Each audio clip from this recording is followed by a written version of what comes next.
반갑습니다. 예수는 빛교회입니다. 예배하시는 은혜의 영광이 빛나는 오늘 5월 19일 예배 이스라엘 다시 태어나다 라는 제목으로 함께 나눌 하나님 말씀은 요엘 2장 18절에서 32절까지의 말씀입니다. 제가 가진 구약성경 1273년입니다. 함께 본문 말씀 보겠습니다. 구약성경 선지서에 있는 요엘 2장 18절에서 32절까지의 말씀입니다. 하나님의 말씀에 경청하십시오.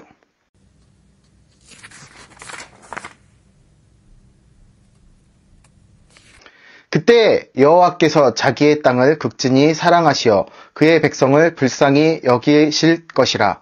여호와께서 그들에게 응답하여 이르시기를 내가 너희에게 곡식과 새 포도주와 기름을 주리니 너희가 이로 말미암아 흡족하리라. 내가 다시는 너희가 나라들 가운데에서 욕을 당하지 않게 할 것이며 내가 북쪽 군대를 너희에게서 멀리 떠나게 하여 메마르고 적막한 땅으로 쫓아내리니 그 앞의 부대는 동해로 그 뒤의 부대는 서해로 들어갈 것이라. 상한 냄새가 일어나고 악취가 오르리니 이는 큰 일을 행하였음이니라 하시리라. 땅이여 두려워하지 말고 기뻐하며 즐거워할지어다. 여호와께서 큰 일을 행하셨음이로다. 들짐승들아 두려워하지 말지어다. 들의 풀이 싹이 나며 나무가 열매를 맺으며 무화과 나무와 포도나무가 다 힘을 내는도다. 시온의 자녀들아 너희는 너희 하나님 여호와로 말미암아 기뻐하며 즐거워할지어다. 그가 너희를 위하여 비를 내리시되 이른 비를 너희에게 적당하게 주시리니 이른 비와 늦은 비가 예전과 같을 것이라. 마당에는 밀이 가득하고 독에는 새 포도주와 기름이 넘치리로다. 내가 전에 너희에게 보낸 큰 군대 곧 메뚜기와 느치와 황충과 팥중이가 먹은 횟수대로 너희에게 갚아주리니 너희는 먹되 풍족히 먹고 너희에게 놀라운 일을 행하신 너희 하나님 여호와의 이름을 찬송할 것이라. 내 백성이 영원히 숙치를 당하지 아니하리로다. 그런즉 내가 이스라엘 가운데에 있어 너희 하나님 여호와가 되고 다른 이가 없는 줄을 너희가 알 것이라. 내 백성이 영원히 수치를 당하지 아니하리로다. 그 후에 내가 내 영을 만민에게 부어주리니 너희 자녀들이 장래의 일을 말할 것이며 너희 늙은이는 꿈을 꾸며 너희 젊은이는 이상을 볼 것이며 그때 내가 또 내 영을 남종과 여종에게 부어줄 것이며 내가 이적을 하늘과 땅에 베풀리니 곧 피와 불과 연기 기둥이라.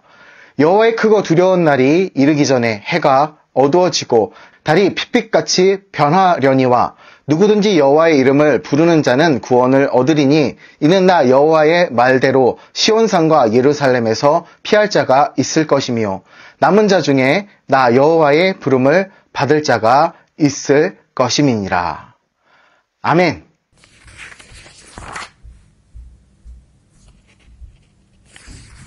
앞에서 요엘은 이제라도 주님께 돌아가야 한다고 강력하게 외쳤습니다.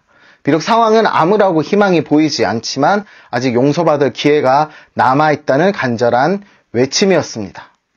선지자 요엘은 깊은 절망 속에서도 회개와 돌아섬의 중요성을 강조하며 이스라엘이 하나님께 돌아온다면 그들이 어떻게 영적으로 회복될 수 있는지를 노래하며 예언한 선지자입니다. 요엘서 전반부에서는 이스라엘의 죄와 그로 인한 심판이 자세히 묘사되었으며 그 심판은 메뚜기 떼의 침입과 같은 자연재해로 나타나 이스라엘을 고통에 빠뜨립니다. 하지만 요엘은 그것이 하나님의 경고라고 선포하며 이는 회개를 통해 바로잡을 수 있는 기회임을 강조합니다. 이제 선지자는 하나님께서 그들의 회개를 어떻게 받아들이시고 그들의 삶과 땅을 어떻게 새롭게 하실지에 대한 희망의 메시지를 오늘 본문을 통해 전합니다. 우리에게도 전해주시는 성령의 힘, 오늘 성령 강림주일 통해서 함께 나누기 원합니다.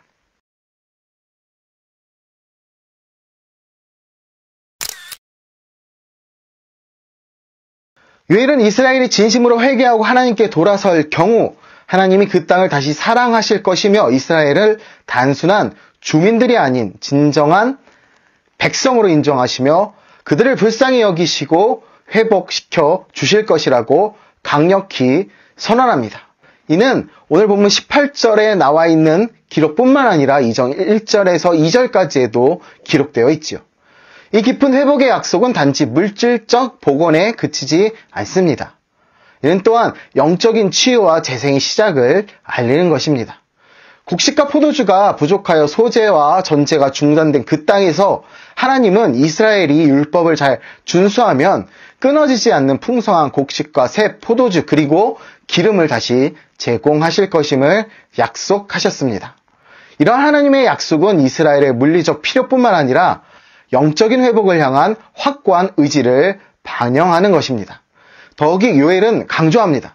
만약 이스라엘이 하나님 앞으로 돌아가 진심으로 회개한다면 이전에 그토록 강력하고 위협적이었던 군대들은 몰살을 당하여 땅에 묻히지도 못하고 썩어 악취를 풍기는 실세가 될 것이라는 것이지요. 이는 하나님의 보호와 구원의 손길이 얼마나 강력한지를 보여주는 사례입니다. 하나님께서는 단순히 이스라엘을 물리적 위험으로부터 보호하시는 것이 아니라 그들의 적을 철저히 무력화시켜 이스라엘의 영적 회복과 안전을 보장하십니다. 이 모든 일은 우리가 하나님을 얼마나 성실히 바르게 섬기느냐에 달려 있으며 이는 결국 우리 삶의 승리 여부를 결정짓는 결정적 요소가 됩니다. 이처럼 우리의 충성과 신앙의 깊이가 우리의 미래와 직접적으로 연결되어 있음을 요엘은 강조합니다. 지금 우리는 하나님께 얼마나 충성되이 살아가고 있으며 우리의 믿음은 얼마나 깊이 있고 하나님 앞에 온전히 서 있는지 우리 돌아보기 원합니다.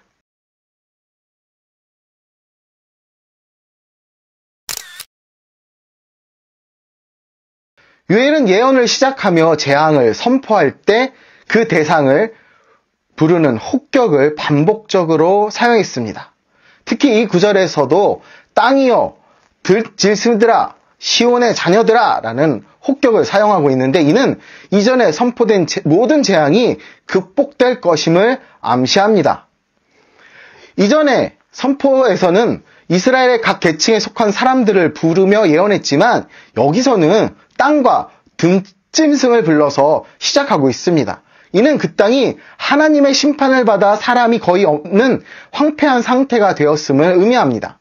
이제 제사장이나 장로, 농부 같은 구분은 무의미해지고 오직 시온의 자녀들만 남아 있습니다. 하지만 이러한 어려운 상황 속에서도 하나님은 이미 이른 비와 늦은 비를 풍성하게 내려주시고 마당에는 추수한 밀이 가득 차게 하시며 독에는 새 포도주와 기름이 넘치게 하셔서 소재와 전제가 다시 회복될 것임을 약속하십니다.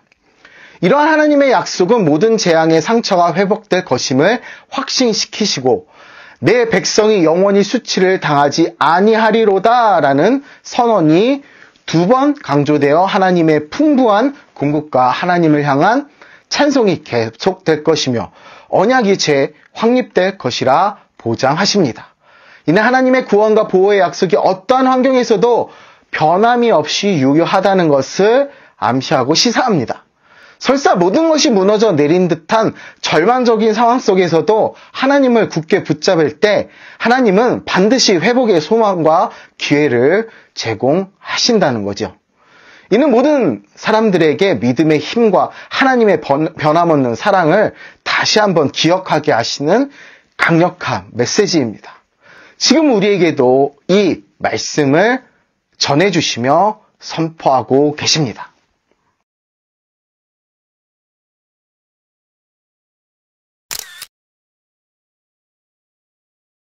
구약시대에는 주로 왕이나 제사장 같은 특별한 사명을 가진 사람들만이 하나님의 영을 받았습니다.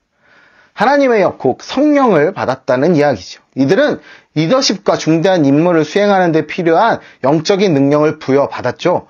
그러나 하나님의 심판이 닥치고 모든 것이 파괴된 후 왕과 제사장도 사라져 버렸습니다. 이러한 상황에서 누가 하나님의 영을 받을 수 있을지 의문이 드는 가운데 하나님은 모든 사람, 즉 만민에게 그분의 영을 부어주겠다고 선언하셨습니다. 구약시대 곧 예수님이 오시기 이전에 이미 성령을 내리시겠다 선언하셨던 겁니다. 이것은 사회적 지위나 역할에 관계없이 모든 이들에게 영적인 능력을 받을 수 있는 새로운 시대의 시작을 알리신 것입니다. 곧 예수님이 오실 날을 예비하신 것이죠. 하나님은 또한 피와 불, 연기로 이루어진 심판의 날인 여호와의 크고 두려운 날을 예고하셨습니다. 원래 여호와의 날은 전쟁에서 승리를 기리거나 절기에 모인 기쁨을 나누는 날이었으나 이스라엘의 죄로 인해 이 날은 해가 어두워지고 달이 핏빛으로 변하는 등 두려움의 날이 된 것입니다. 그런 날로 변하게 될 것입니다. 그러나 여호와의 이름을 부르는 모든 자는 구원을 얻을 것이라는 약속도 주어졌습니다. 이는 과거 소돔과 고모라가 유황불로 멸망할 때 아브라함의 기도에 응답하여 롯과 그의 가족을 구원하셨던 하나님의 구원의 그 역사를 연상시키십니다. 하나님은 누구든지 진심으로 여호와의 이름을 부르는 자에게 구원의 손길을 내미겠다 약속하셨습니다.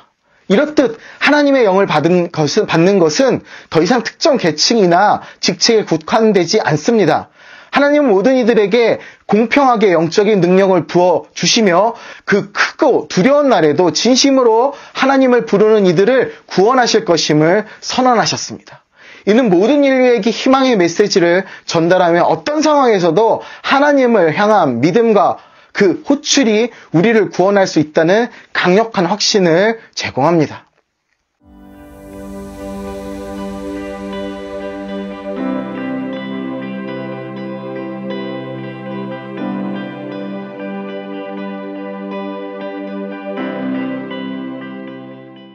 모든 것이 파괴되고 황폐해지더라도 하나님을 진심으로 신뢰하고 믿는 자는 결코 버려지지 않고 구원의 은혜를 받습니다.